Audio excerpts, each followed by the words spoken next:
The untold story of West Africa's gold rush, West Africa's golden legacy. For centuries, West Africa has been synonymous with gold. From the ancient Ghana Empire, famously known as the land of gold, to the modern-day gold rush that fuels global markets. This region has remained at the heart of one of the most sought-after minerals on Earth. Gold didn't just appear overnight. It is a product of cosmic events dating back over 13 billion years. But how did so much of it end up in West Africa? Geologists believe that gold deposits formed through two major processes. The first theory, championed by geologist Richard J. Goldfarb, suggests that billions of years ago, when continents were colliding and expanding, gold-rich mineral fluids flowed through the Earth's crust, creating large concentrations of gold in specific areas. This is why gold deposits are often found in regions that have undergone intense geological activity over time. A newer theory, led by planetary scientist Andrew Tompkins, suggests that during the Phanerozoic period, microscopic gold particles became trapped in a mineral called fool's gold. Over time, heat, pressure, and geological movements released this gold, leading to deposits that could later be mined. But understanding how gold formed is only part of the puzzle. Most of West Africa's gold is found within a massive geological formation known as the West African Craton. This ancient formation consists of some of the Earth's oldest rock, dating back billions of years. It stretches across Mali, Ghana, Burkina Faso, Côte d'Ivoire, Guinea, Senegal, and Mauritania, making these countries some of the richest in gold reserves. In fact, some of West Africa's leading gold-producing countries, Ghana, Mali, and Côte d'Ivoire, have nearly half of their landmass sitting on this gold-rich formation. This geological advantage explains why these nations have become gold mining powerhouses.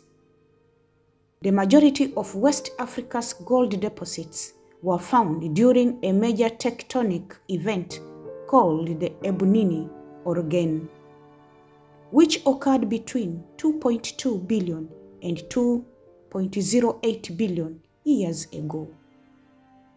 The intense heat, pressure, and tectonic shifts during this period created the perfect conditions for gold mineralization.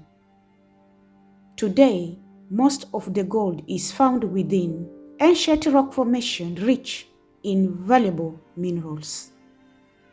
Currently, Ghana and Mali alone account for over 57% of the gold production and resources in the region, making them the undisputed gold capitals of West Africa. In recent years, gold has become more than just a valuable resource. It has become a political weapon. The recent wave of military coups in Mali, Burkina Faso, and Niger has disrupted the traditional mining landscape. These new military-led governments are now demanding a greater share of mining profits, challenging the dominancy of Western mining firms that have long controlled the industry. For decades, international corporations reaped the benefits of West Africa's gold, leaving local economies with only a fraction of the wealth. But now, African leaders are pushing back. They are demanding better deals, fairer revenue distribution, and stronger regulations to ensure that more of the profits stay within the region. Western mining firms are facing mounting pressure to renegotiate contracts or risk losing their stakes in some of the world's richest gold mines. While industrial gold mining dominates the headlines, there is another side to the story: illegal mining. Across West Africa, thousands of small-scale miners work in informal mines, extracting gold using traditional methods. While this sector provides livelihoods for millions, it also fuels major problems such as environmental destruction, smuggling networks that route gold through illicit channels, funding for armed groups operating in the Sahel region. Illegal gold mining is estimated to account for billions of dollars in lost revenue every year in Mali and Burkina Faso. Gold smuggling has surged, with much of the illegally mined gold being sold on the black market and transported to the Middle East and Asia.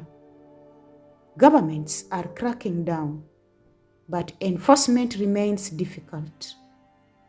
With corruption and weak border controls, a significant portion of the region's gold is slipping away without benefiting local economies. What does this mean for the future? West Africa's gold wealth is a double-edged sword. On one hand, it presents an unparalleled opportunity for economic growth, investment, and industrialization. On the other hand, it fuels corruption, illegal trade, and political tensions. If properly managed, gold revenue could fund infrastructure projects, education, and healthcare, lifting millions out of poverty. But if mismanaged, it could deepen inequalities and reach a select few. The future of gold mining in West Africa will depend on how well governments balance economic growth with regulation, environmental sustainability, and fair revenue distribution. Is gold a blessing or a curse for West Africa? And how can the region use this resource to uplift itself?